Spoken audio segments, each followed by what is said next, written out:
नमस्कार, आदाब, बहुत बहुत स्वागत है आप सभी का। आप देख रहे हैं खास कार्यक्रम नजर और नजरिया। मैं हूं आपके साथ बुशरा खानम फहाद। महाराष्ट्र में चुनाव है और उससे पहले बीजेपी को लेकर एक सनसनीखेज पर्दाफाश किया है और ये पर्दाफाश किया है महाराष्ट्र के पूर्व गृह मंत्री अनिल देशमुख ने। अनिल देशमुख ने सीधे तौर पर देवेंद्र फडणवीस पर ये इल्जाम लगाए हैं और बाकायदा तौर पर ये कहा है कि वो जो कह रहे हैं वो ऐसे ही नहीं कह रहे, बल्कि उनके पास बाकायदा तौर पर पेन ड्राइव में इसको लेकर सबूत मौजूद हैं। क्या इल्जाम उन्होंने लगाए हैं ये मैं आपको बताने जा रही हूं, लेकिन इससे महाराष्ट्र की सियासत में भूचाल आ गया है, तूफान आ गया है, क्योंकि अनिल देशमुख ने मौजूदा उप मुख्यमंत्री देवेंद्र फडणवीस और बीजेपी के कद्दावर नेता के ऊपर ये इल्जाम लगाए हैं। उन्होंने ये कहा है कि 3 साल पहले दरअसल उनके ऊपर देवेंद्र फडणवीस की तरफ से एक बिचौलिए के जरिए ये प्रेशर बनाया गया था कि वो अजीत पवार, उद्धव ठाकरे, आदित्य ठाकरे, अनिल परब के खिलाफ झूठे आरोपों को लेकर एक एफिडेविट लगाएं और ये बाकायदा तौर पर उनकी तरफ से कहा गया था। उन्होंने कहा था कि अजीत पवार, अनिल परब, आदित्य ठाकरे, उद्धव ठाकरे के ऊपर झूठे आरोप लगाकर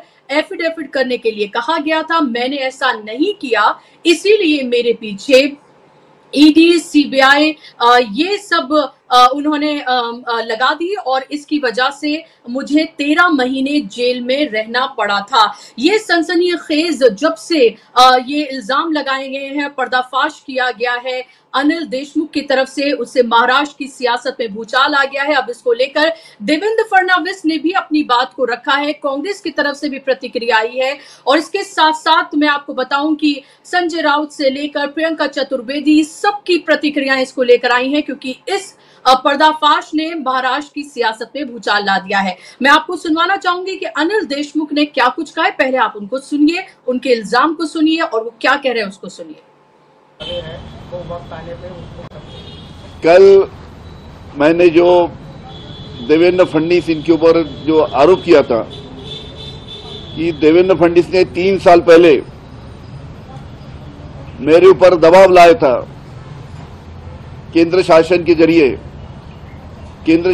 जरिए मेरे ऊपर दबाव लाके देवेंद्र फडणवीस ने मुझे उस वक्त उद्धव जी ठाकरे के खिलाफ में एफिडेविट करने के लिए बोला था, आदित्य ठाकरे के खिलाफ में झूठा एफिडेविट करने के लिए बोला था, अजीत पवार के खिलाफ झूठा एफिडेविट करने के लिए बोला था। उसका कल मैंने बयान कल सब माध्यम को दिया है और जो मैंने देवेंद्र फडणवीस के ऊपर आरोप लगाया था कि उन्होंने मुझे झूठे आरोप में फंसाया और हमारे सब नेता के ऊपर आरोप करने के लिए मुझके ऊपर दबाव डाला था, एफिडेविट करने के लिए बोला था, उसका सभी वीडियो रिकॉर्डिंग मेरे पास में है। ये पेन ड्राइव है, कोई मुझे चैलेंज करेगा तो मैं ये पेन ड्राइव के जरिए मैं पूरा उसका खुलासा करूंगा। उसी प्रकार कल देवेंद्र फडणवीस ने प्रेस कॉन्फ्रेंस में बताया कि उनके पास मेरे बारे में कुछ वीडियो क्लिपिंग्स है। वो वीडियो क्लिपिंग में मैंने कुछ शरद पवार साहब के बारे में बोला है, कुछ उद्धव ठाकरे के बारे में बोला है। मेरा जाहिर आह्वान देवेंद्र फडणवीस को है कि उनके पास जो वीडियो क्लिपिंग्स है मेरे बारे में, उसको उन्होंने जग जाहिर करना चाहिए, लोगों के सामने लाना चाहिए। मेरा उनको आह्वान है। तो आपने सुन लिया यहाँ पर अनिल देशमुख को और सीधे तौर पर पेन ड्राइव वो दिखा रहे हैं, वो कह रहे हैं इसको सार्वजनिक वो कर देंगे। और उसके बाद आपको पता ही है कि देवेंद्र फडणवीस ने भी ये कहा है कि उनके पास भी इस तरह के वीडियो ऑडियो क्लिप्स मौजूद हैं जहां पर वो शरद पवार या उद्धव ठाकरे को लेकर जिस तरह की बातें कर रहे हैं वो उसको सार्वजनिक कर देंगे। अब इसको लेकर अनिल देशमुख ने चैलेंज किया है, जो आपने फिलहाल सुना। अनिल देशमुख ने साफ तौर पर कहा है कि अगर ऐसा है तो उसको सार्वजनिक कर दें, अगर इस तरह की बातें वो जो कह रहे हैं। और इसको लेकर मैं आपको ये बता दूं कि संजय राउत ने भी कहा है कि जो अनिल देशमुख कह रहे हैं उसमें सच्चाई है, क्योंकि आपको याद होगा संजय राउत भी जेल में थे, अनिल देशमुख भी जेल में थे। उन्होंने कहा कि वहां मेरी उनसे बातचीत हुई थी। सुनिए आप छोटी सी बाइट है संजय राउत की कि उन्होंने क्या कुछ कहा है। अनिल देशमुख जी राज्य के गृह मंत्री रहे, बहुत पुराने पॉलिटिशियन है महाराष्ट्र से और बहुत प्रतिष्ठित पॉलिटिशियन है, लेकिन एक षड्यंत्र का हिस्सा बनाकर अनिल देशमुख को जेल में भेजा गया और जेल में भेजने से पहले उनके ऊपर दबाव आया था कि जो हम बोलेंगे वो करो। उद्धव ठाकरे जी का नाम लो, शरद पवार जी का नाम लो, किसी केस में आदित्य जी का लो, नहीं तो आपको आपके पीछे ईडी लगाएंगे और जेल में भेजेंगे। ये बात जब मैं जेल में था, देशमुख साहब भी जेल में थे, तब उसने मुझे बताई थी 2 साल पहले। और बाद में भी ये बहुत बार सार्वजनिक मंच पर ये बात उसने कही है। बीजेपी इस प्रकार की हरकत कर सकती है। ऐसे बहुत से नेतागण है, एमपी है या विधायक है जो बीजेपी के साथ है, उनको इसी प्रकार से दबाव में लाकर अपने पार्टी में लिया है। तो अनिल देशमुख जी की बात में दम है और सच है। ठीक है। तो अनिल देशमुख जी की बातों में दम है और सच है, क्योंकि इसी तरह से एजेंसीज का दुरुपयोग करके सरकारों को गिराया गया है, नेताओं को खरीदा गया है। सीधे तौर पर संजय राउत ये कह रहे हैं और इस पर कांग्रेस के जो महाराष्ट्र के प्रेसिडेंट हैं उनकी तरफ से भी उन्होंने साफ तौर पर ये कहा है कि अनिल देशमुख जो कह रहे हैं वो सच ही होगा। मोदी सरकार के आने के बाद एजेंसियों का गलत उपयोग किया गया है। जो उनके साथ होते हैं वहां एजेंसीज कुछ नहीं करती हैं। फडणवीस के पास अगर कोई सबूत है तो उन्हें जारी करना चाहिए। और इसको लेकर प्रियंका चतुर्वेदी ने भी सीधे तौर पर चैलेंज भी किया है देवेंद्र फडणवीस को। प्रियंका चतुर्वेदी ने कहा है कि देवेंद्र फडणवीस का मुखौटा उतर गया है। सत्ता में आने के लिए आप किसी भी स्तर तक गिर सकते हैं, जिसमें चरित्र हनन भी शामिल है। इस प्रकरण में देवेंद्र फडणवीस की भूमिका की जांच होनी चाहिए। अगर देवेंद्र फडणवीस के पास सबूत हैं तो उन्हें पुलिस के पास जाना चाहिए और उन्हें सौंप देना चाहिए। इन सबूतों को अपने पास अपने पसंदीदा एजेंसीज ईडी, सीबीआई को दे देना चाहिए। यानी कि एक तरफ अनिल देशमुख पर्दाफाश कर रहे हैं देवेंद्र फडणवीस को लेकर, हाथ में सीधे तौर पर पेन ड्राइव लेकर, और दूसरी तरफ देवेंद्र फडणवीस जो कह रहे हैं उसको खुला चैलेंज यहाँ पर प्रियंका चतुर्वेदी कर रही है, संजय राउत कर रहे हैं, अनिल देशमुख कर रहे हैं और कांग्रेस के नेता नाना पटोले कर रहे हैं कि ऐसे सबूत अगर देवेंद्र फडणवीस के पास मौजूद हैं, डबल इंजन की उनकी सरकार है, तो उन्होंने उसको अब तक अपने पास क्यों रखा है? क्यों नहीं वो उसको सार्वजनिक कर देते हैं? क्यों नहीं वो इन एजेंसीज को दे देते हैं? क्यों नहीं वो उसको पब्लिक कर देते हैं? तो सीधे तौर पर अब इस पूरे मामले को लेकर महाराष्ट्र की सियासत गरमाई हुई है। और आपको ये पता ही है कि कैसे महाराष्ट्र में शिवसेना को तोड़ा गया, एनसीपी को तोड़ा गया, कैसे वहां पर खरीद फरोख्त हुई और किस तरह से वहां पर भारतीय जनता पार्टी ने अपनी सरकार बनाई है। और ईडी, सीबीआई, आईटी का दुरुपयोग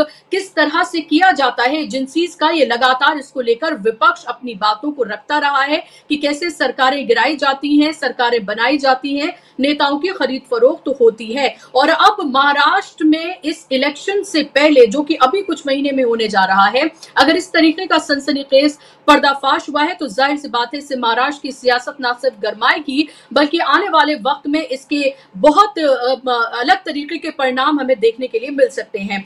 इस पूरे के पूरे प्रकरण को कैसे समझा जाए, कैसे देखा जाए, क्या इसका असर महाराष्ट्र के इलेक्शन के रिजल्ट पर भी पड़ सकता है, जहां ऑलरेडी आप ये देखें कि एनडीए की हालत वहां पर खस्ता है और इंडिया की हालत काफी मजबूत वहां पर दिख रही है और तमाम सर्वेस ये सीधे तौर पर बताते हुए नजर आ रहे हैं। इस पर बात करने के लिए महाराष्ट्र की सियासत को बहुत अच्छे से जानने और परखने वाले 2 सीनियर जर्नलिस्ट मेरे साथ जुड़ गए हैं। दोनों को आप स्क्रीन पर देख सकते हैं। अनिल सिन्हा जी हैं मेरे साथ, सीनियर जर्नलिस्ट, जाना माना चेहरा, और विवेक देशपांडे जी हैं, महाराष्ट्र और देश की सियासत को बहुत अच्छे से समझते और जानते हैं, सीनियर जर्नलिस्ट मेरे साथ जुड़ गए हैं। दोनों मेहमानों का बहुत बहुत स्वागत, इस्तकबाल। अनिल सिन्हा जी, शुरुआत में अगर आपसे करूं, आपने पूरे इस घटनाक्रम को देख लिया, सबके बयान आपने देख लिए, उनको सुन लिया आपने। इस पर्दाफाश को जो अनिल देशमुख की तरफ से किया गया है, कितना महत्वपूर्ण आप मानते हैं, कितनी सच्चाई आपको इसमें दिख रही है, और क्या महाराष्ट्र की सियासत इससे पूरी तरीके से क्या बदल जाएगी, आपको लगता है? क्योंकि ऑलरेडी अगर आप देखें अभी फिलहाल तो चाहे हम शिवसेना की बात करें, उद्धव ठाकरे की, या शरद पवार की हम बात करें, इन सबको लेकर एक सिंपैथी वेव ऑलरेडी है। और कांग्रेस एक बड़ी पार्टी, सबसे बड़ी पार्टी के रूप में महाराष्ट्र में उभरी है, तो पहले से ही जमीन जो है, सियासी जमीन, वो बीजेपी के लिए और एनडीए के लिए वहां बहुत साजगार नहीं है। अब इस तरह के पर्दाफाश के बाद कितनी परिस्थितियां बदलेंगी वहां? ये आपने सही कहा, काफी बड़ा डेवलपमेंट है उस हिसाब से। और लेकिन उसमें देखिए कुछ चीजें ऑब्वियस है। अब ये मतलब इतने 10 साल के मोदी सरकार में के बाद का जो मोडस ऑपरेंडी है, जिस तरह से काम करते हैं वो, उसके बाद ये कहने के लिए मतलब इसके लिए डिफेंड करने के लिए इसको कोई मतलब जो एलिगेशन अनिल देशमुख ने लगाया है उसको उस पर संदेह करने का कोई आपको कारण नहीं दिखता, क्योंकि एक सीरीज है। अब वो आप आसाम से लेंगे तो महाराष्ट्र तक आपको दिखाई देगा। अब अभी बताइए कि मान लिया कि जैसे एक नाथ शिंदे, उनको गवर्नमेंट से बदलने का क्या कारण हो सकता था? कोई कारण नहीं। ये हिंदुत्व वगैरह की बात करते हैं कि आइडियोलॉजिकल, वो तो मान लिया कि उसमें अगर उसको सच अगर मान लिया तो अजीत पवार क्यों गए? तो इसीलिए कोई डिफेंस मतलब बीजेपी, देवेंद्र फडणवीस इस मामले में इतना ही कर सकते हैं या कर रहे हैं कि अगर आप दिखाएंगे, सबूत रखेंगे सामने तो मैं भी रख दूंगा। ये तो कोई, इससे तो बात बनती नहीं ना। वो कह रहे हैं कि अजीत पवार के खिलाफ आप बोले, शरद पवार के खिलाफ, इससे ये बात कहाँ साबित होती है कि वो जो बोल रहे हैं अनिल देशमुख ये गलत है? ये दो अलग चीजें हैं ना। उन्होंने कहा होगा, हो सकता है ठीक भी कहा, उनके पास होगा क्लिपिंग भी, और वो बोल रहे हैं क्लिपिंग है हमारे पास, मतलब जो स्टेटमेंट्स वगैरह कहीं कहीं दिए हैं उन्होंने उसके होंगे। तो निश्चित तौर पर अनिल देशमुख के उनका बहुत करियर मतलब कांग्रेस में रहे घेर करके, वो आप देख सकते हैं, क्योंकि उन लोगों को जेल में डाला बहुत समय तक, उनके पास ये नहीं मतलब साक्ष्य नहीं था, उनके पास एविडेंस नहीं थे, फिर उसको कहीं से जुटाया, फिर कहीं से लगाया, इस टाइप से सीबीआई को डाला, ईडी को डाला, मतलब वो किसी तरह जेल में रहे। तो ये इसमें कुछ कहने लायक नहीं है। अब है कि उसका पॉलिटिकल फॉल आउट क्या होगा? पॉलिटिकल फॉल आउट ये है कि ऑलरेडी महाराष्ट्र में ये डिक्लाइन पे है बीजेपी का जो गठबंधन, बीजेपी लेड गठबंधन, उसमें कुछ इक्वेशंस भी ऐसे बदल चुके हैं कि जैसे अजीत पवार के जो लोग हैं या अजीत पवार खुद भी कब तक रहेंगे उसमें महायुति में, उसकी संभावना बहुत ही मतलब अनसर्टेन है, अनिश्चित है। अब बच गए एक नाथ शिंदे और फडणवीस, अब मतलब बीजेपी और वो, वहां भी बहुत मारामारी है। जितनी सीटें वो 125 के आसपास सीटें चाहते हैं, एक नाथ शिंदे की पार्टी चाहती है, वो देना नहीं चाहती बीजेपी। बीजेपी के जो अपने लोग हैं, ये क्या कहते हैं कैंडिडेट्स हैं, उनको लग रहा है कि हमारा हक करके ये दे रहे हैं। तो ये सब ऐसी स्थिति में अब तो पब्लिक मासल में है क्या कि इसका इम्पैक्ट पब्लिक पर होने वाला है। जो परसेप्शन ऑलरेडी है उस परसेप्शन को रीइंफोर्स कर रहा है ये जो अनिल देशमुख का बयान है कि ये लोग जबरदस्ती इन लोगों को फंसाया है और इसी के लिए कह रहे हैं। और वो तो बकायदा पेन ड्राइव ले रहे हैं। अब देखना दिलचस्प होगा कि क्या क्या चीजें पब्लिक में आती है। और भी संजय राउत ने इसका समर्थन किया है। अब और हमको लग रहा है कि और कुछ रिविलेशंस जो है वो आ सकते हैं इस बीच में।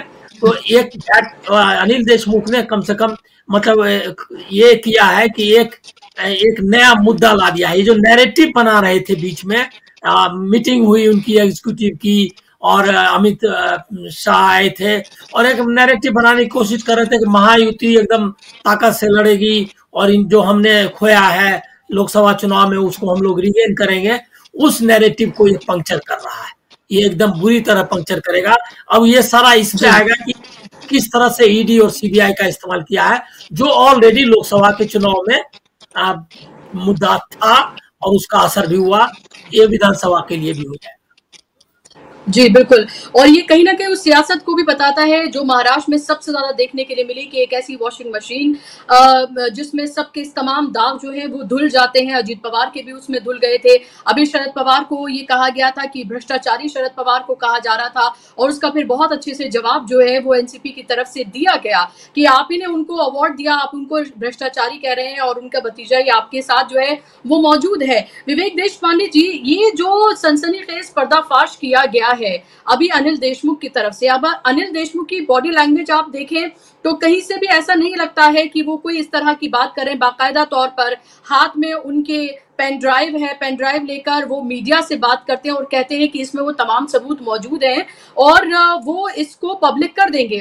देवेंद्र फडणवीस जो कह रहे हैं वो कहीं पर भी ये नहीं कह रहे कि अनिल देशमुख जो कह रहे हैं वो झूठ है, इस तरह की बात नहीं करें, बल्कि कह रहे हैं उनके पास भी कुछ ऐसी चीजें मौजूद हैं जिसको वो सामने रख सकते हैं कि उन्होंने शरद पवार को लेकर या उद्धव ठाकरे को लेकर कुछ इस तरह के बयान दिए हैं। और वो ये कह रहे हैं कि एक झूठा नैरेटिव ना बनाएं। सवाल ये उठता है कि आप सत्ता में मौजूद हैं, अगर आपके पास कुछ ऐसा है जो अनिल देशमुख के खिलाफ है तो आप पुलिस में जाइए, आप एजेंसीज को दीजिए। आप इस तरह से मीडिया के सामने जो बातें कर रहे हैं, क्या आपको लग रहा है कि इससे अब आने वाले वक्त में महाराष्ट्र की सियासत पूरी तरीके से बदलेगी? क्योंकि पहले से ही अजीत पवार को पूरी तरीके से साइडलाइन किया हुआ है। सारी हार का की जिम्मेदारी जो है, हार का ठीकरा वो अजीत पवार पर फोड़ा जा रहा है और बीजेपी इसमें दूध की धुली अपने आप को बनना चाहती है। अब इस पर्दाफाश के बाद जिसमें अजीत पवार का नाम भी शामिल है, क्या आपको लगता है कि और ज्यादा अब इसको लेकर सियासत गर्मा जाएगी और अजीत पवार के लिए अब महायुति में रहना और मुश्किल होने जाएगा? बुशरा जी, जो कुछ भी अनिल देशमुख ने बताया है वो मतलब केवल अनिल देशमुख के साथ में जो हुआ उतना मर्यादित नहीं है, उसका अर्थ बहुत बड़ा है।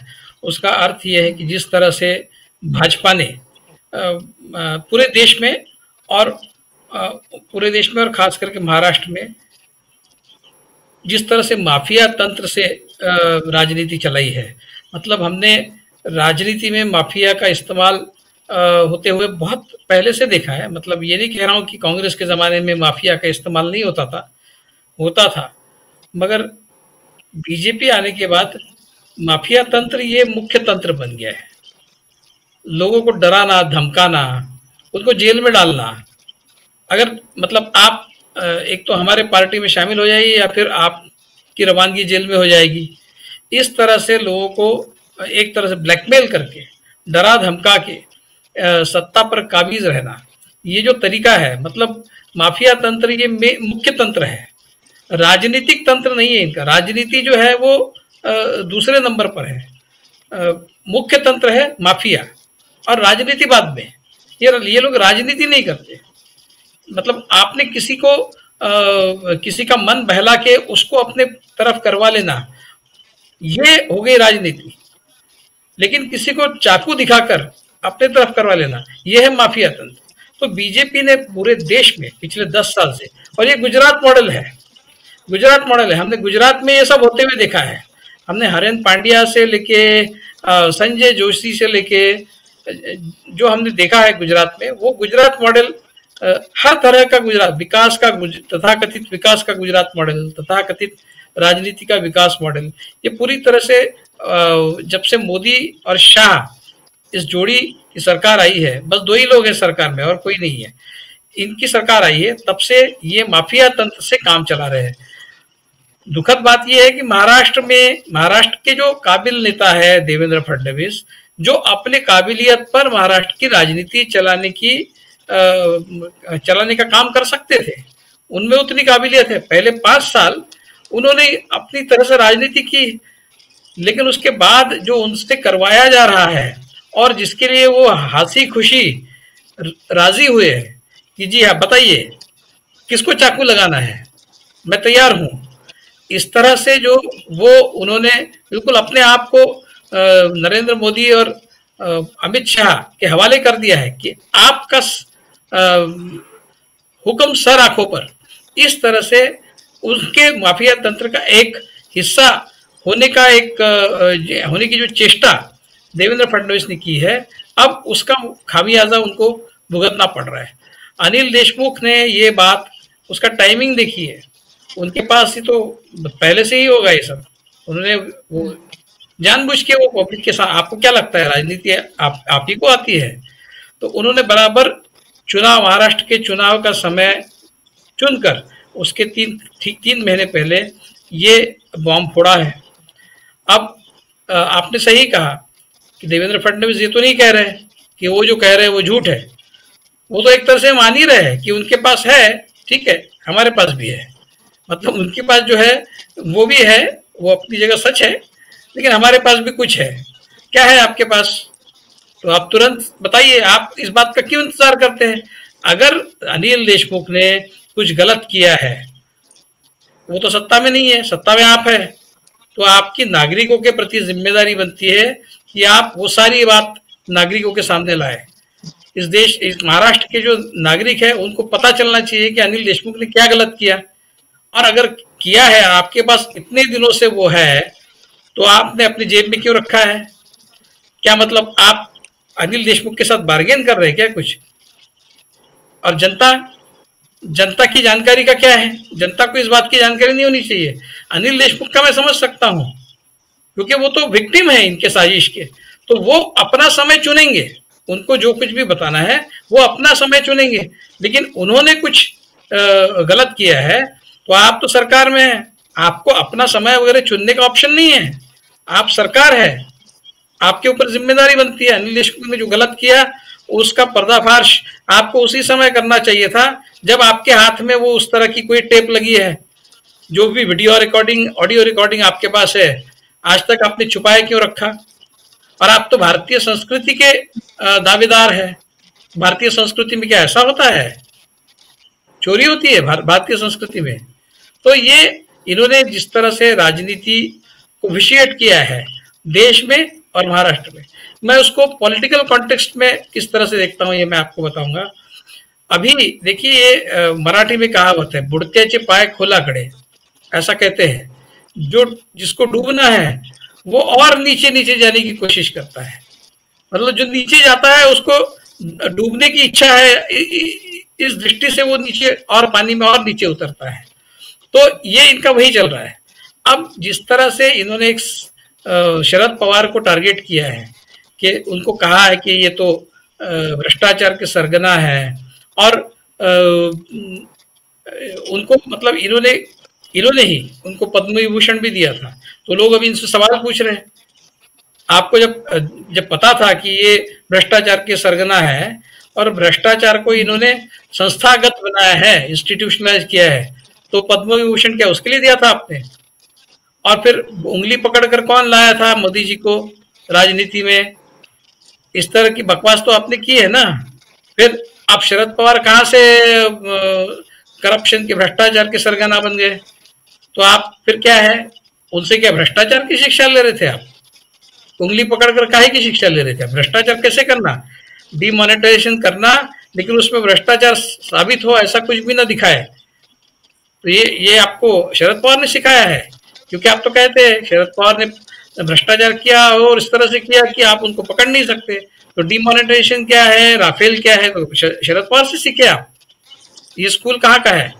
तो ये मैं देखता हूँ, अनिल देशमुख मराठा है, शरद पवार मराठा है, जरंगे पाटिल मराठा है, ये लोग, और ऑलरेडी मराठा समाज में देवेंद्र फडणवीस के खिलाफ बहुत बहुत गुस्सा है। वो उसमें कास्ट का भी एंगल है, देवेंद्र फडणवीस ब्राह्मण है, ये भी उसमें एंगल है। तो देवेंद्र फडणवीस को इस बात की वो अगर अच्छे पॉलिटिशियन है तो उनको इस बात को समझना होगा। फिर ये ना कहे कि देखिए मैं ब्राह्मण हूं इसलिए मुझे टारगेट कर रहे हैं। अभी आप जिनको टारगेट कर रहे हैं वो अगर मराठा है तो वो भी कह सकते हैं कि अब हम मराठा है इसलिए ब्राह्मण हमको टारगेट करता है। ऐसा नहीं होता है, इस तरह से आर्ग्यूमेंट नहीं किया जाता पॉलिटिक्स में। और इतने साल पॉलिटिक्स में रहने के बाद आपको समझता नहीं, आप कहते हैं मैं ब्राह्मण हूँ इसलिए मुझे टारगेट कर रहे हैं, तो वो तो मराठा है, तो आप मराठा है इसलिए टारगेट कर रहे हैं क्या उनको? उसका मतलब वो निकाला जा सकता है। मैं उसको देखता हूँ, जरंगे पाटिल ने तो अपील किया है कि बीजेपी को हराओ विधानसभा चुनाव में, और जरंगे पाटिल टारगेट करते हैं देवेंद्र फडणवीस को। तो ये जो है अनिल देशमुख मराठा है, अगर ये बात आगे बढ़ेगी तो ये मराठा समाज की जो बीजेपी के प्रति एंटीपैथी है उसमें और ये तेल डालेगा, उस आग में ये तेल डालेगा। और आपके पास जो भी है वो क्रिमिनल कोई बात तो है नहीं। आप कह रहे हैं इन्होंने उनके बारे में क्या बोला होगा, बहुत लोग बहुत सी बातें बोलते हैं, लेकिन आपके खिलाफ जो वो दावा कर रहे हैं उनके पेन ड्राइव में, वो तो क्रिमिनल है। तो आपने अगर कोई क्रिमिनल एक्टिविटी में आप इन्वॉल्व है और उसका प्रूफ उनके पास है, सबूत उनके पास है, तो आपको तो आपका काम बनता है कि उनकी क्रिमिनल एक्टिविटी का कोई सबूत, आपके पास तो कोई सबूत मिला ही नहीं। 100 करोड़ का आरोप लगाया और 1 करोड़ कुछ लाख रुपए का आप मिसअप्रोप्रिएशन बता रहे हैं। ये तो सीरीज है। मतलब इन्होंने ऐसे कई लोग पकड़ के उनको जेल में ठूसा जिनके खिलाफ इनके पास कुछ नहीं है। भीमा कोरेगांव में क्या 6 साल से जेल में लोगों को बंद करके रखा है, ट्रायल नहीं है। काहे का प्रूफ है आपके पास? कौन सा एविडेंस है? और वो तो मतलब उस समय तो उनको अभी तो अर्बन नक्सल का ये कोई विधेयक ला रहे हैं, अर्बन नक्सल। मतलब हम और आप जो अभी टेलीविजन ये जो यूट्यूब पर बात कर रहे हैं, इस बात के लिए सरकार के खिलाफ बात करना ये अर्बन नक्सलिज्म है, ऐसा डेफिनेशन करके ये आपको और हमको कल महाराष्ट्र के जेल में ठूस सकते हैं। इनसे कोई डरता नहीं, ये बात अलग है। डर का माहौल खत्म हो गया है अभी, ये बात अलग है। लेकिन ये जो क्रिमिनल पॉलिटिक्स है, क्रिमिनलाइजेशन ऑफ पॉलिटिक्स, ये अलग बात मैं मानता हूँ। ये क्रिमिनल पॉलिटिक्स है। मतलब जिस तरह से वो जो एंटी इंडिया के सामने जिस तरह से वो एक्सप्लोजिव्स मिले और उसके बाद वो जो सीरीज ऑफ इवेंट्स हुए, आप उसको जरा देखो। उसमें वो एक आदमी का जो मर्डर वगैरह हुआ जिस तरह से, तो वो सारा जो प्रकरण है वो इतना भयंकर है। ये किसी भी हद तक किसी प्रकरण को जाने दे सकते हैं, ले जाने दे सकते हैं या फिर खुद ले जाते हैं। तो ये मुझे लगता है कि महाराष्ट्र के मराठा वर्सेस बीजेपी पॉलिटिक्स को भी ये पुष्ट करेगा। और जो रेवलेशन अनिल देशमुख कर रहे हैं उनको बेवजह, उनको ही नहीं बहुत सारे बेवजह जेल में डालकर इन्होंने जो लोगों का गुस्सा आकर्षित किया है, उसका खामियाजा उनको इस इलेक्शन में भुगतना पड़ेगा। ये बहुत सही समय अनिल देशमुख ने राजनीतिक दृष्टि से बहुत सही समय चुना है देवेंद्र फडणवीस को टारगेट करने का। अब यहाँ से देवेंद्र फडणवीस बहुत ही डिफेंसिव पर ही रहेंगे। मेरे पास कुछ है तो आपके पास क्या है, दिखाओ। फिर ये जो अनिल देशमुख ने कहा है, वो चैलेंज दिया है, तो अब वो तुरंत दिखा दे। वो नहीं दिखाएंगे, नहीं है उनके पास कुछ। और होगा भी तो वो कोई ऐसी बात होगी जिसका कोई बहुत बड़ी जिसका बहुत ज्यादा रिपरकशन होगा, ऐसा मुझे लगता नहीं। होगा तो फिर बाद में उसका विचार किया जाएगा, लेकिन आज तो लगता नहीं उनके पास कुछ है। अगर होता तो जिस समय अनिल देशमुख के खिलाफ कोर्ट में मामला चल रहा था, उस समय ही इस तरह की कोई बात उनके पास होती तो पेश कर देते कोर्ट के सामने, तो उनके खिलाफ का जो केस है वो और भी स्ट्रांग हो जाता है नहीं। तो इसलिए मुझे लगता है कि ये बीजेपी ने शरद पवार को टारगेट करके जो गलती की है, एनसीपी अजित पवार की तरफ से भी उसकी निंदा हुई है, क्योंकि उनको पता है शरद पवार को टारगेट करने का मतलब पूरे मराठा समाज को। ऑलरेडी मराठा समाज आपसे नाराज है और आप ऊपर से एक के बाद एक मराठा नेताओं को टारगेट कर रहे हैं, और आप ब्राह्मण हैं ये आप भूल रहे हैं। इसका बहुत बड़ा डिसएडवांटेज है महाराष्ट्र में। तो ये सब आपको काउंटर प्रोडक्टिव होगा आपके पॉलिटिक्स के लिए। इसके बारे में मेरे मन में कोई शंका नहीं है। बुशरा जी। जी बिल्कुल, तो बहुत महत्वपूर्ण बात है। एकदम महाराष्ट्र की पूरी सियासत को आपने एकदम किताब की तरह खोलकर सामने रख दिया है। ये मराठा वर्सेस बीजेपी भी ये होता हुआ नजर आ रहा है। शरद पवार के ऊपर जिस तरह के इल्जाम लगाए गए हैं, उसके अलावा भ्रष्टाचारी उनको कहा गया है। इसके अलावा अनिल देशमुख ने जो बातें कही हैं, उन्होंने एक तरह से अपने आप को विक्टिम पेश किया है। उन्होंने कहा है कि 13 महीने में जेल में रहा क्योंकि मैं उनके आगे झुका नहीं, मैं उस साजिश का हिस्सा नहीं बना जिस साजिश का हिस्सा मुझे बनाने के लिए कहा जा रहा था, उन नेताओं को टारगेट करने के लिए, और इसीलिए 13 महीने मैंने जेल में बिताए। और पहले से ही आप ये देख रहे हैं कि मराठा वर्सेस यानी कि गुजरात लॉबी वर्सेस महाराष्ट्र भी होता हुआ वहां पर ऑलरेडी नजर आ रहा है। वो पहले से ही वहां पर हो रहा है, और इस सबको देखते हुए भारतीय जनता पार्टी भी इसको भांप रही है, आंक रही है। इसीलिए देवेंद्र फडणवीस को फेस न बनाकर ही बाकायदा तौर पर यह कहा गया है कि शिंदे को, एकनाथ शिंदे को फेस बनाया जाएगा इस इलेक्शन का। तो ना तो नरेंद्र मोदी चेहरा होंगे, ना ही देवेंद्र फडणवीस चेहरा होंगे, बल्कि चेहरा होंगे एकनाथ शिंदे। उनको फ्रंट में रखकर ये इलेक्शन जो है वो लड़ा जाएगा। कई ऐसे पोस्टर्स भी हमने देखे, और साफ तौर पर यह अब पता चल गया कि नरेंद्र मोदी के चेहरे पर तो ये चुनाव नहीं जीते जा सकते हैं और उसका खामियाजा लोकसभा के इलेक्शन में महाराष्ट्र में भुगता गया। और अब क्योंकि ये विधानसभा के चुनाव है तो यहाँ तो लोकलाइज मुद्दे हैं, सिंपैथी की वेव जो है महाविकास आघाड़ी को लेकर है, उनके नेताओं को लेकर है। एक जिस तरह की अनस्टेबल सरकार लगातार देखी तो अब महाराष्ट्र के लोग पूरी तरीके से त्रस्त हैं। महाराष्ट्र के किसान, जिस तरह का मराठा आरक्षण को लेकर पूरा का पूरा आंदोलन हमने देखा, उसमें भारतीय जनता पार्टी और अभी मौजूदा सरकार को लेकर नाराजगी। तो क्या आपको लगता है अनिल जी कि अगर एकनाथ शिंदे को चेहरा बना देते हैं तो क्या बीजेपी के लिए कुछ माहौल वहां पर साजगार हो सकता है, या स्थितियां आपको लगती हैं कि वैसी की वैसी ही बनी हुई हैं और एक के बाद एक जिस तरह के कदम उठाए जा रहे हैं केंद्र की तरफ से महाराष्ट्र को लेकर, जिस तरह की बातें शरद पवार को लेकर की गई, वो बल्कि एक आत्मघाती कदम है, उससे माहौल और उनके लिए खराब हो रहा है। एक सिंपैथी वेव ऑलरेडी थी और फिर आप इस तरह की बातें करें और फिर विशालगढ़ में जिस तरह का हुआ तो एक कम्युनल टेंशन भी वहां पर पैदा हुई। तो ये करना कि आप हिंदुत्व के नाम पर एक बार फिर से इलेक्शन जीत लेंगे, तो ये तमाम चीजें आपको नहीं लग रहा कि अभी बीजेपी के एनडीए के अगेंस्ट जाती हुई नजर आ रही हैं और महाविकास आघाड़ी के फेवर में जाती हुई नजर आ रही हैं?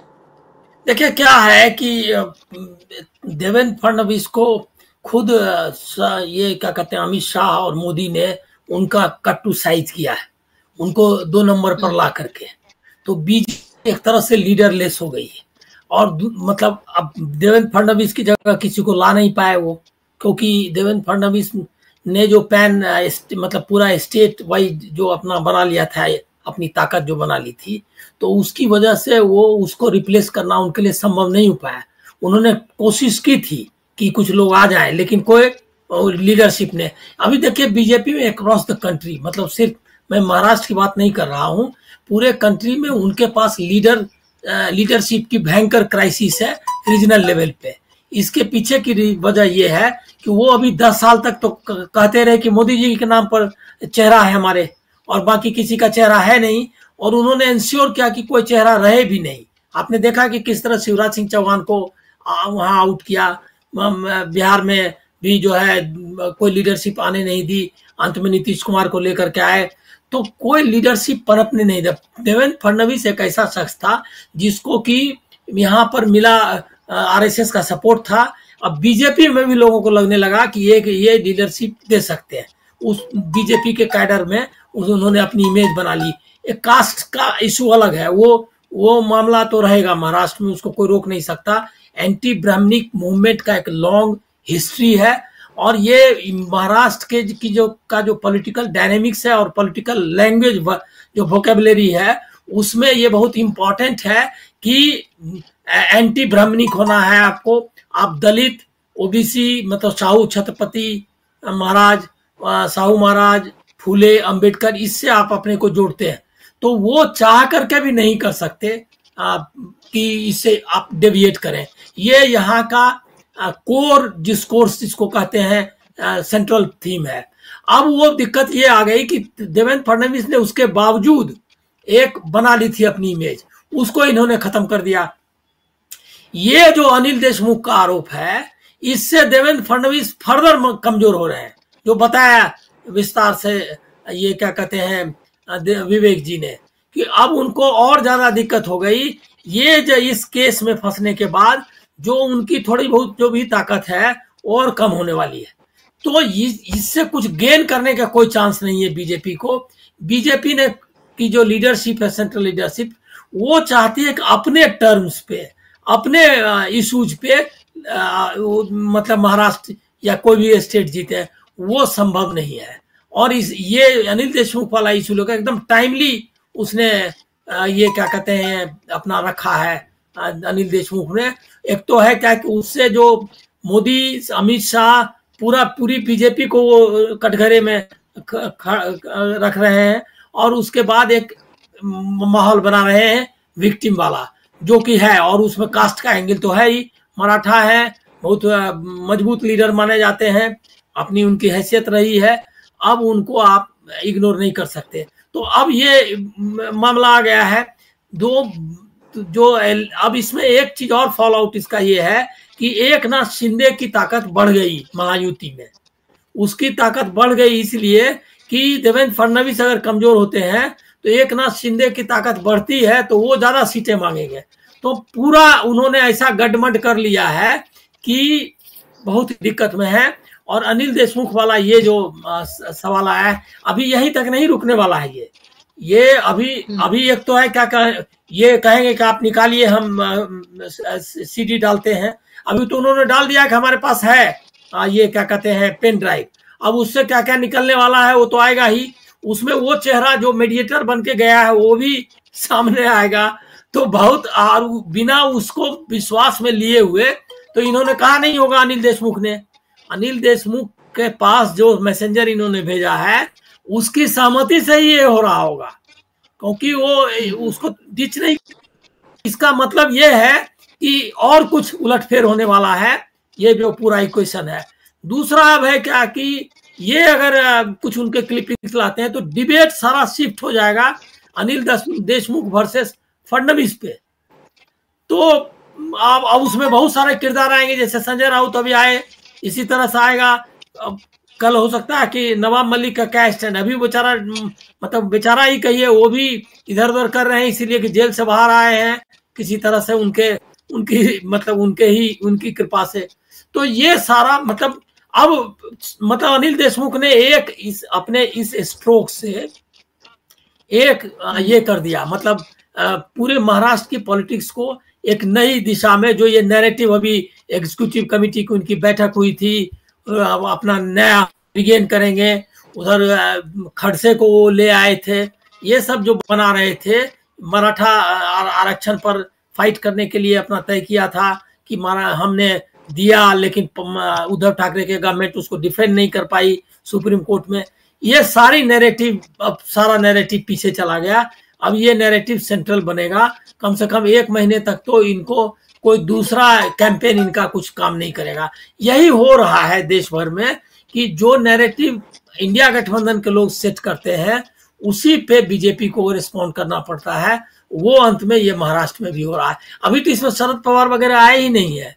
अभी तो बहुत सारे जो किरदार हैं कूदने वाले हैं, उसमें कुछ अजीत पवार के, अब जैसे छगन भुजबल है, छगन भुजबल भी जो इंडिकेशंस देते रहे कि कल को हो सकता है कि यही सिमिलर बात वो लेकर के आ जाए, तो हम मुझको आश्चर्य नहीं होगा उनके वो भी अगर लेकर के आ जाए, या अजीत पवार का कोई एमएलए बाहर आ जाएगा जो कि निकलने के मूड में अभी है ही।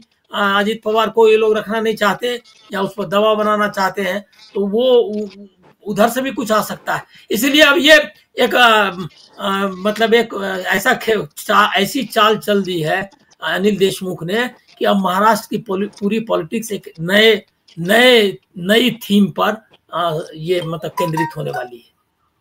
जी बिल्कुल, और आपने बहुत महत्वपूर्ण बात ये कही कि एक तरह से अगर स्टेट वाइज हम देखें पूरे देश भर में तो बीजेपी फेसलेस हो गई है, उनके पास फेसेस नहीं है।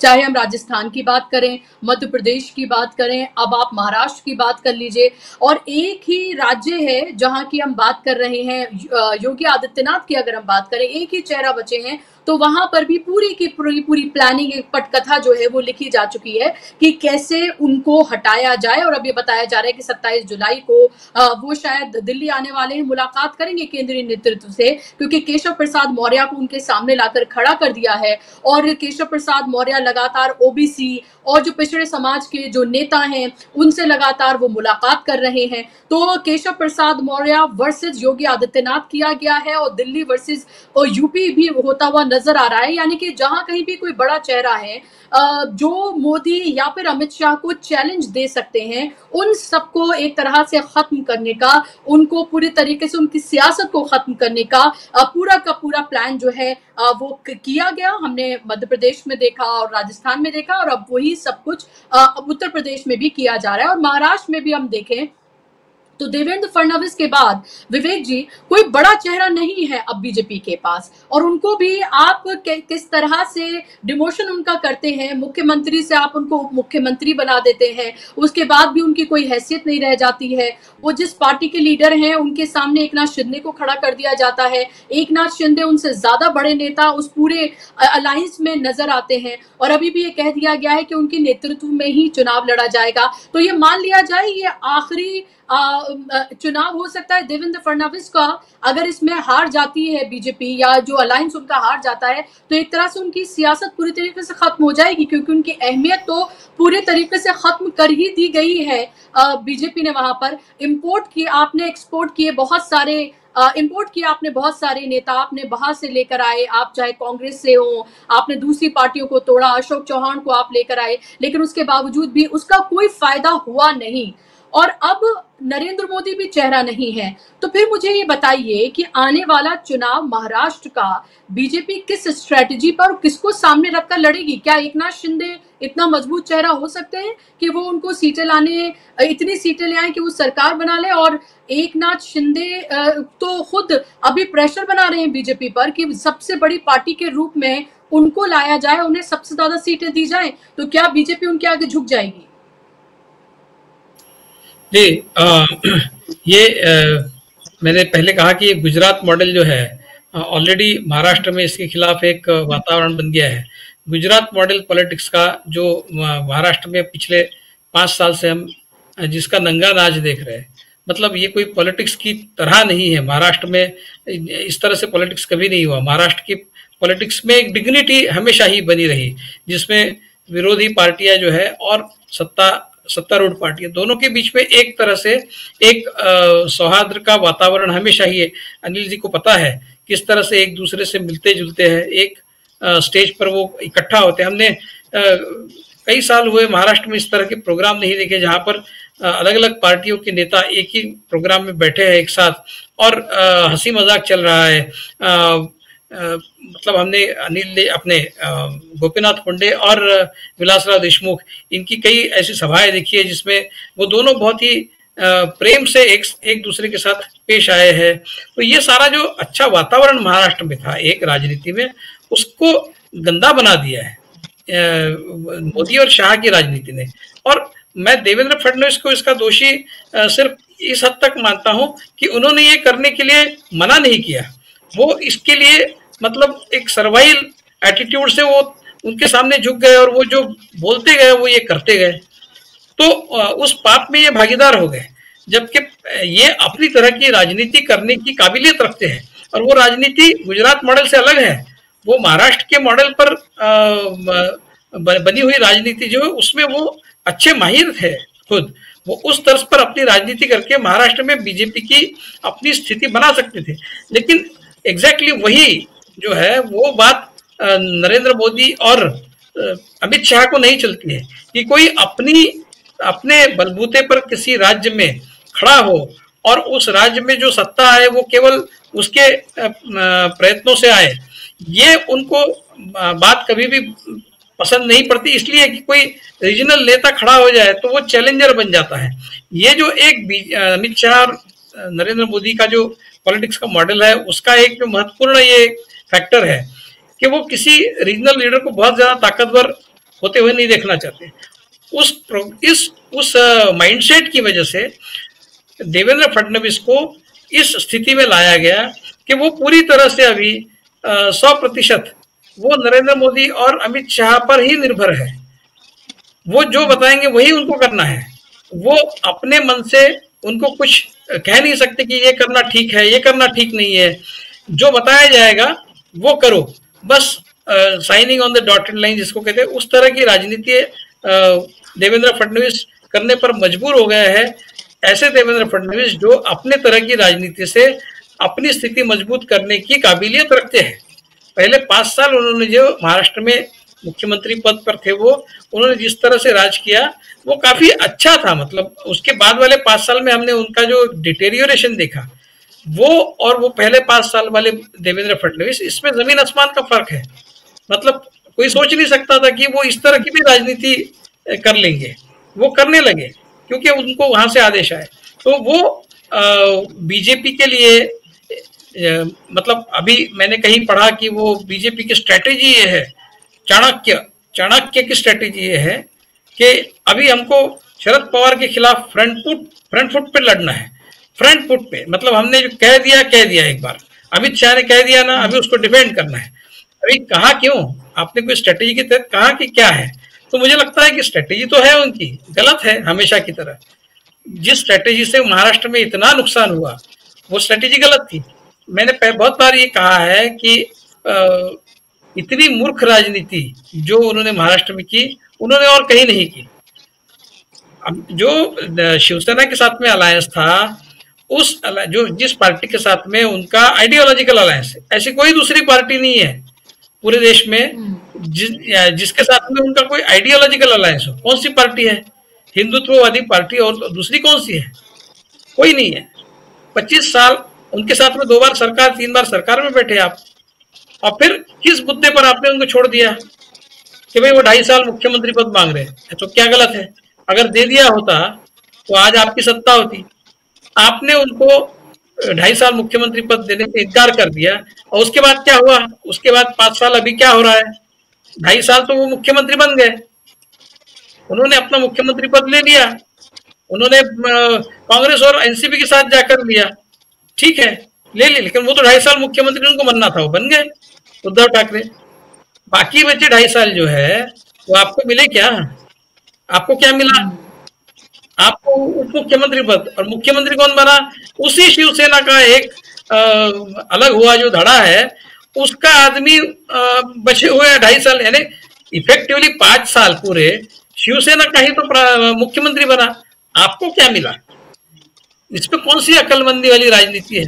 अगर उनको 2.5 साल आप दे लेते राजी खुशी, और बाकी बचे 2.5 साल देवेंद्र फडणवीस मुख्यमंत्री होते, तो आने वाले 5 साल जो इस इलेक्शन के बाद आपकी सत्ता रहती। लेकिन ये केवल ह्यूब्रिस जिसको कहते हैं अंग्रेजी में, अति आत्मविश्वास और क्रिमिनल माइंड से काम करना। अब आपके पास एकनाथ शिंदे को सामने रखने के सिवाय कोई इलाज नहीं, क्योंकि वो मराठा फेज है, और आप ऑलरेडी एंटी मराठा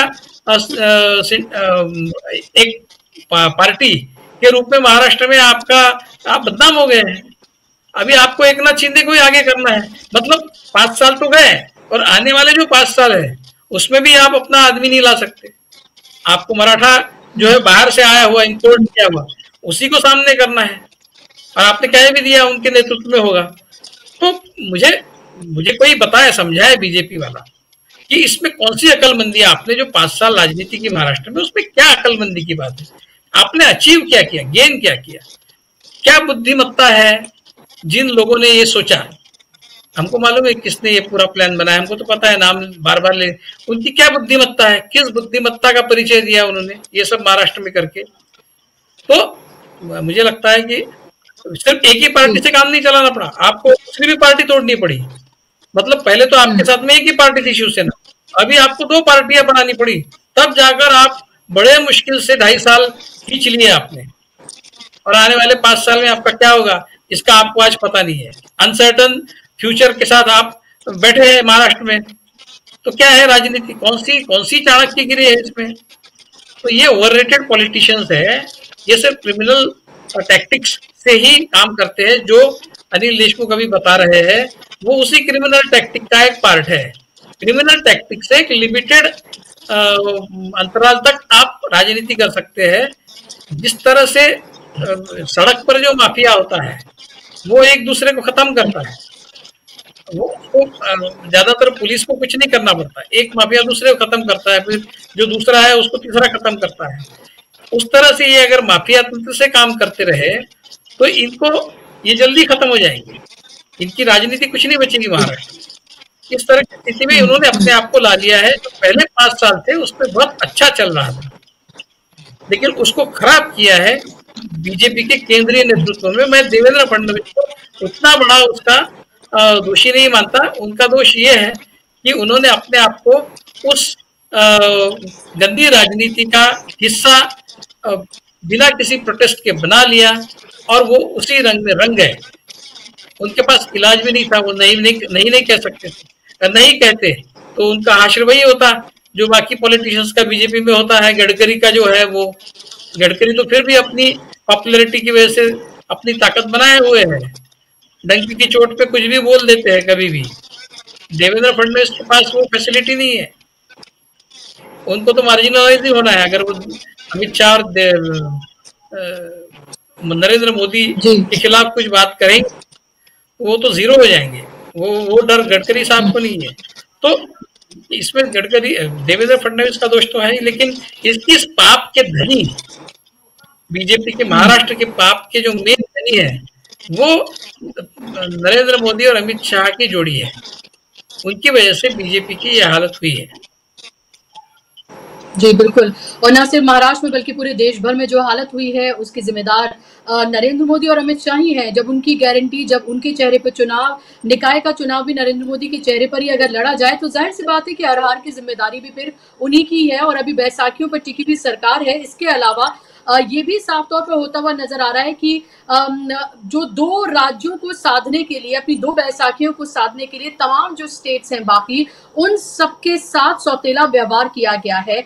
इस तरह का पूरा नैरेटिव अब विपक्ष बनाता हुआ नजर आ रहा है, उसमें वो कामयाब होता हुआ भी नजर आ रहा है कि जो आने वाले इलेक्शन के स्टेट हैं, चाहे हरियाणा हो, झारखंड हो, महाराष्ट्र हो, उन सबको भी कुछ नहीं दिया गया है। क्योंकि इन दोनों राज्यों को और उन राज्यों को भी क्या ही दिया गया है, एक तरह से हम कह सकते हैं कि अभी कह दिया गया है कि ये रख लीजिए, अभी थोड़ा खामोश हो जाइए, फिर आगे देखेंगे। इसी तरह की लॉलीपॉप जो है उन्हें थमाई गई, लेकिन फिर भी उनको कुछ दिया गया है, बाकी राज्यों को जो कुछ भी नहीं दिया गया है। और इस बजट के आने के बाद और ज्यादा जनता में नाराजगी साफ तौर पर देखने के लिए मिल रही है। और इस सबके बीच बीजेपी को फिर से ये लगता है कि उनके पास सिर्फ एक ही कार्ड है, वो है सांप्रदायिक ध्रुवीकरण का। और इसीलिए निशिकांत दुबे, क्योंकि झारखंड में चुनाव है, निशिकांत दुबे जो है वो पार्लियामेंट में कह रहे हैं कि 10% की जो 10% आदिवासी जो है वो कहाँ गायब हो गए। और वो ये कह रहे हैं कि मुस्लिम आबादी लगातार बढ़ती जा रही है, यानी कि वही कि हिंदू वर्सेस मुस्लिम, यानी कि मेजॉरिटी वर्सेस माइनॉरिटी का एक डर की राजनीति करके फिर से सत्ता में काबिज हो, यही करते हुए बीजेपी नजर आ रही है। क्योंकि इसके अलावा उन्हें कुछ आता नहीं है, लेकिन अब जनता उनसे हिसाब मांग रही है। केंद्र में जो बैठे लोग हैं उनसे भी, राज्य में जो लोग हैं उनसे भी, क्या आप बताइए हमारी रोजी रोटी का, हमारे कारोबार का, हमारे जॉब्स का क्या हुआ, जिसको लेकर उनके पास कोई जवाब नहीं है। और महाराष्ट्र में भी आने वाला चुनाव जो है बहुत दिलचस्प होता हुआ नजर आ रहा है। और तमाम राज्यों में भी जो चुनाव है वो भी बहुत दिलचस्प होते हुए नजर आ रहे हैं, साफ तौर पर दिख रहा है। बहुत बहुत शुक्रिया आप दोनों मेहमानों का, अनिल जी, विवेक जी, कार्यक्रम का हिस्सा बनने के लिए, अपना समय आपने दिया, इसके लिए बहुत शुक्रिया। शुक्रिया आप तमाम दर्शकों का भी कार्यक्रम का हिस्सा बनने के लिए। आप तमाम डीबी लाइव की वीडियोस को ज्यादा से ज्यादा लोगों तक शेयर करिए, उनको पहुंचाइए और शाम 7 बजे रोज की तरह आप जुड़िए राजीव जी के साथ न्यूज पॉइंट में। मुझे दीजिए इजाजत, नमस्कार।